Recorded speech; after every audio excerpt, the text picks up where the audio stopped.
কোটা আন্দোলনকারীদের ডাকা complete shutdown কর্মসূচির দ্বিতীয় দিনে রাজধানী জুড়ে থমথমে অবস্থা বিরাজ করছে। তবে সতর্ক প্রহরায় আছে আইন শৃঙ্খলা রক্ষাকারী বাহিনী। এদিকে আজও রামপুরা, বাড্ডা, গুলশান, উত্তরা, মোহাম্মদপুর ও যাত্রাবাড়িতে বিক্ষিপ্ত সংঘর্ষ, ধাওয়া পাল্টা ধাওয়ার খবর পাওয়া গেছে।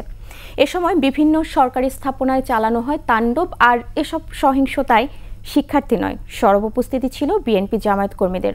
আরও জানাচ্ছেন পার্থসারথী।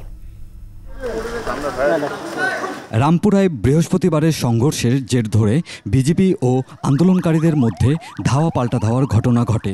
এ সময় গুলিবিদ্ধ হয় একজন। এর আগে রাতে বিটিভি সদর দপ্তরে চালানো হয় হামলা। সেখানে গাড়িতে আগুন, ভবনে ভাঙচুর ও লুটপাট চালায় হামলাকারীরা।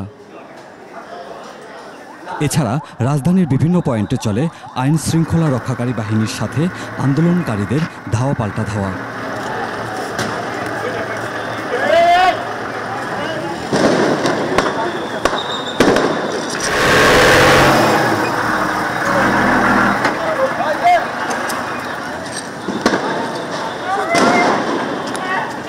মোহাম্মদপুরে সকাল ৯টা থেকে চলছে বিক্ষিপ্ত সংঘর্ষ।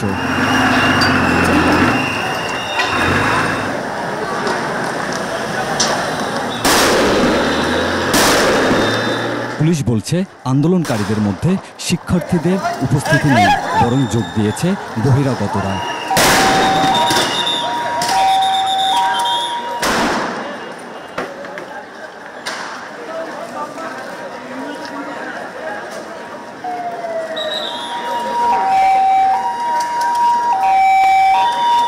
অধিকাংশ প্রধান সড়কে যান চলাচল তেমন দেখা যায়নি।